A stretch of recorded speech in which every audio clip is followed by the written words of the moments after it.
So at the time of recording, it is almost 1 o'clock in the morning, the day before, or I guess the day of, you seeing this. So if I'm low energy, that's why. But I wanted to make sure that I got today's video to you. So with that said, that's a great time to say hello, everybody. Welcome back to the channel. Welcome back to another one of our weekly Dr. Stone Season 2 discussion videos. Today we are here to talk all about Episode 4, Full Assault. But before we get into the video proper, quick reminder if you haven't done so yet, to hit that subscribe button, ring that bell, set notifications to all, let all of AndyTube know that you're here, and without further ado, let's go ahead and talk about this week's episode. Oh, actually, I lied. Before we begin this week's episode, I want to make something very clearly known so that you guys aren't surprised when this happens. There is going to be a schedule change. So Dr. Stone has been coming out on Sundays, even though it comes out on a Thursday. So the videos have been coming out on Sunday. The episode themselves debut on Thursday. And usually it's The Promised Neverland that comes out on the Friday after. That's going to be switching. So Dr. Stone is now going to be coming out on Fridays. So immediately the first video that I make after seeing the new shows on Thursday is going to be Dr. Stone. So Dr. Stone videos are going to be 2 days earlier now. They're going to come out on Fridays from now on. And Promised Neverland videos will be taking this Sunday spot. So from now on, Dr. Stone is on Fridays, Promised Neverland on Sundays, just so you know. So if you're a Dr. Stone fan and you like these videos, that's just even better news. So yeah, you're gonna get Dr. Stone related content a whole 2 days earlier. So yeah, I'm very happy to be bringing some Dr. Stone content. Now, there's definitely two reasons for this, right? The first of which is that Promised Neverland has been, while it's been hype, and it's been doing well for views and all that, it's definitely not the show that I feel, I don't want to say deserves, because that's a little too harsh, but it's not the show that I think should be spoken about the day after. And the second reason for that is because Dr. Stone Wars has been absolutely stellar. This is far and away one of the shows that I am the most happy with week by week. I would say that every episode has hit for me really hard. The first episode is a bit of like a sort of recappy back to basics type thing, but I don't fault it at all. I thought that it was super well handled, and I think the way that they did it was really smart. The way that they handled this episode, though, this is again like much like every other episode. Like the last week introduced Nikki, reunited us with like the one small step to hero. It's like, oh, that friggin' song, I can't deal with it right now. But yeah, like reuniting us with the song, reuniting us with Nikki, or introducing us rather to Nikki. Everything about it was just like it's super good, and like it's been hitting for me. Even episode 2 was super good as well, but episode 4, Full Assault, is far and away the absolutely like the kickstart, right? Like last week we definitely got like to see Taiju and Yuzuriha again, and that was like a big moment, and we got like the phone call, so we know that like the war is starting. This felt like the first moments of it, right? Like this felt like the first real true battle in it, and it's already heating up in such a way that, to me, Dr. Stone in its second season is keeping up with shows like Titan for me in terms of like how invested I am in them, right? Like for me, it's Dr. Stone is hitting as hard as Titan for me, it's hitting as hard as Kaisen for me, and it's hitting as hard as ReZero for me.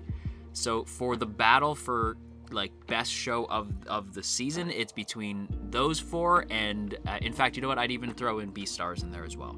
Those 5 shows are really competing for like, oh my god, which one do I love more? I really can't choose. And Slime is of course a great time as well. And Promised Neverland, it's sort of a weird limbo state. We gotta kind of wait and see what's going on with Neverland, but it's still been a privilege talking about all of these shows with you, and Dr. Stone absolutely has earned the swap to the Friday spot. Well, why is that, JoJo? Well, don't worry, I will tell you. Can you tell that I'm delirious? This is why I don't record at night. But this is why. Because Chrome meeting Tsukasa is one of the biggest and baddest moments of the entire show. When I say bad, I don't mean bad as in bad, I mean bad as in good, okay?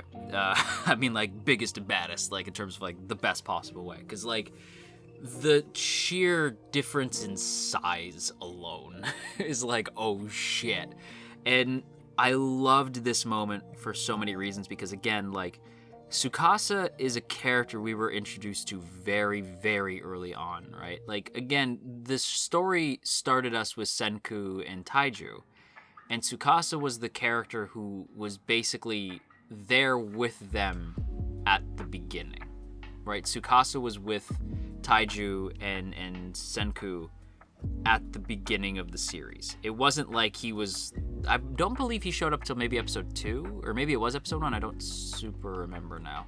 It also, like, you know how it is. Like sometimes like a show starts to sort of bleed together, but it's very early on that we meet Tsukasa, and he, as I said, was, when Dr. Stone season 1 came out, he was easily my antagonist of that year.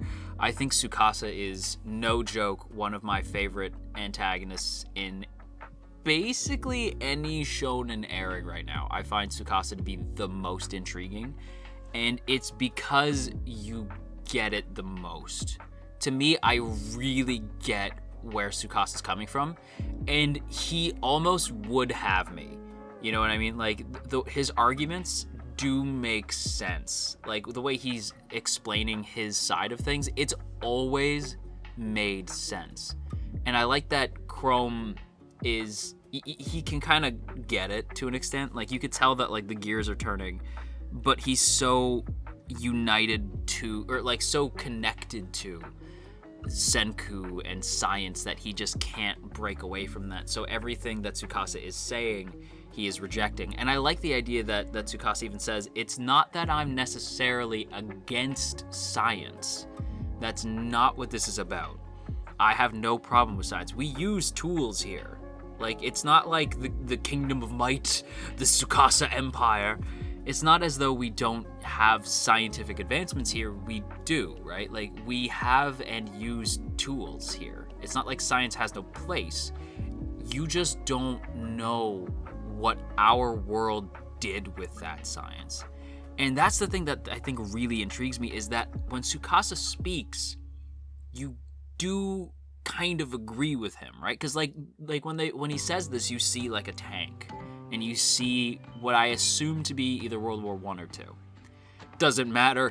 Both huge losses, both huge casualties, and senseless death, right? At the hands of science, you know? Like, scientists creating things that they probably couldn't live with themselves after making. And it's heartbreaking, and you get... Like to me, that idea is crushing. The idea that science, while yes, like Senku's right, science has done all this great stuff, Tsukasa's not wrong by saying that science is also, like, that the people in charge, the people in power, have also used that science in a corrupt way. I would argue that a world led by Senku would probably use science correctly, but I do get where Tsukasa's coming from. It's like, what about the people after Senku? What about the people after that and after that? And I would argue that it's not the fault of science, and we don't get the right to choose who lives and dies. That's why I wouldn't side with Tsukasa, and that's why I do see Tsukasa. That's why I would see Tsukasa as the antagonistic force, and I would side with Senku if I were in the show. Obviously, he is our antagonist, and you don't necessarily have to disagree with the antagonist. And in this case, I wouldn't be surprised if people didn't disagree with Tsukasa. You know, like, I do get it. And I love the fact that the first meeting between Chrome and Tsukasa is handled so well, because it really is. This moment had to hit, and it so hits. The first like Chrome looking up at Tsukasa and even saying, like, you don't even have to introduce yourself. Your energy is totally different from anybody else here. I know who you are. You are a science killer, Tsukasa, right? And I was like, hell yeah, he is. He is the puncher of tigers. He is the killer of giant animals. You know, like, Tsukasa is a straight up badass. Like, that can't be forgotten too. Yes, Tsukasa's ideology is interesting. He's also holy shit powerful, and he has an amazing seiyuu as well, right? Like, the fact that he is voiced by Bruno Bucciarati kind of, you know, gives him some credit. But Chrome not backing down either, I really appreciate. Like, I love that Chrome, like, basically says, like, Yeah, that'd be cool. You could offer me those things. Is that what you expect me to say, though? Because you can pretty much just drop me here. I'm not listening to this. And there was a few times in this episode where things happened with Chrome that I'm like, not my boy! Right? Ooh, I gotta be careful not to scream. There's people sleeping. But there's a few times in this week's episode that I was like, not my boy! Like when Ukyo, who we are about to talk about, but when Ukyo like was shooting arrows, it looked like Chrome died for a second. And then when Hyoga drops him, I was like, holy shit, are they gonna kill Chrome? Like, with Ukyo, I was like, no. Like, there's no way Chrome just died there. We would have seen the moment, right? Like, there's no way.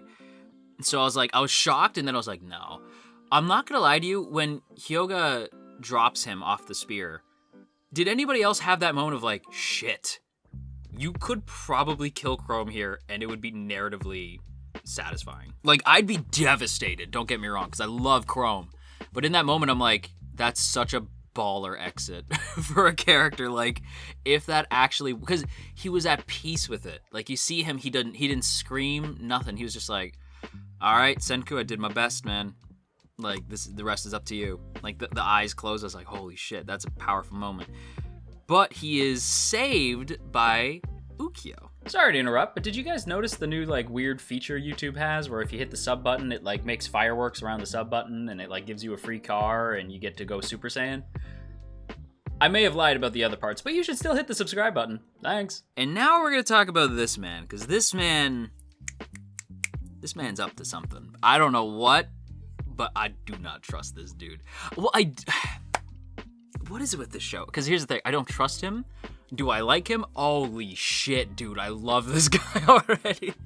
Like, the instant, because, like, we've seen him before, right? Like, we've seen this guy before, but this is, like, the first episode to properly, like, really introduce us to Ukyo.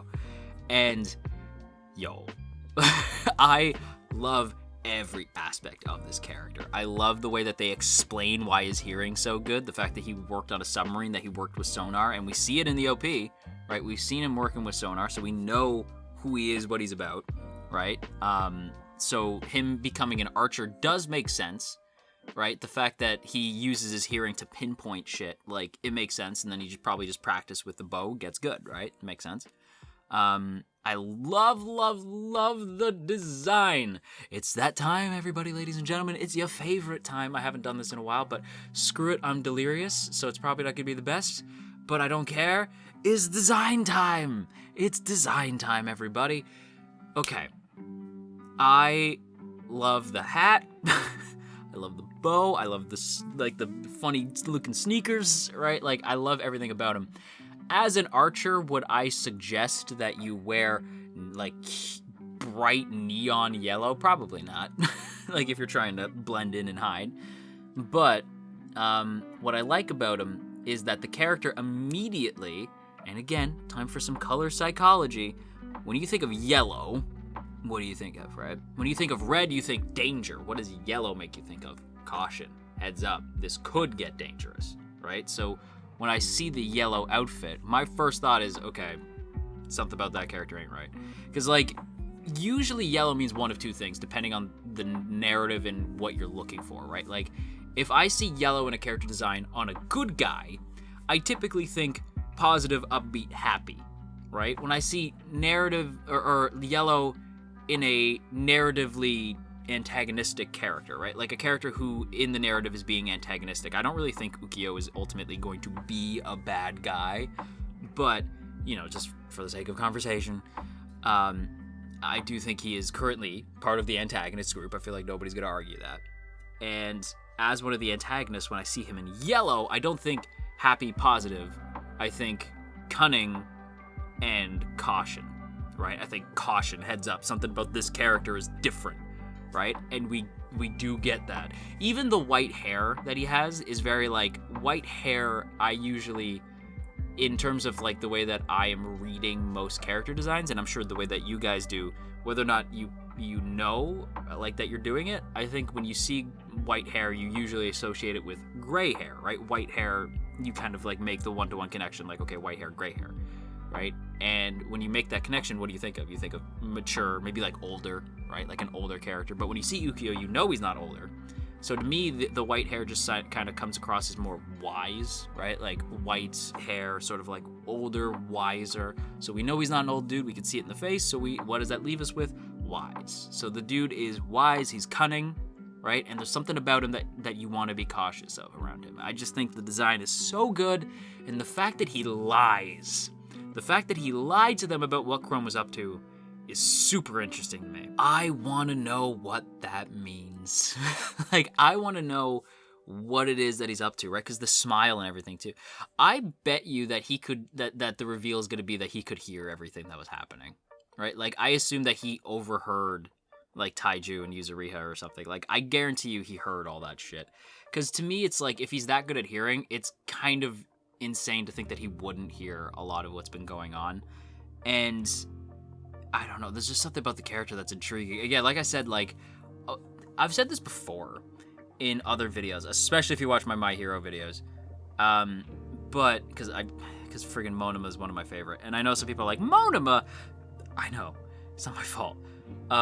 There's something about the sneaky asshole type character that intrigues me. It's why Gen's my boy, right?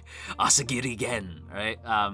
And I see you, my boy Shonen Oji, which, by the way, if you're not watching Shonen Oji, oh my god, what are you doing? I will link it in the pinned comment. Remind me if I haven't. Shonen Oji Oji's my boy. And Oji made a comment the other week that I always say Asagiri Gen, right? And I can't help it. It's just that's how it's pronounced. Like, that's how you say it. Asagiri Gen. You give my boy respect.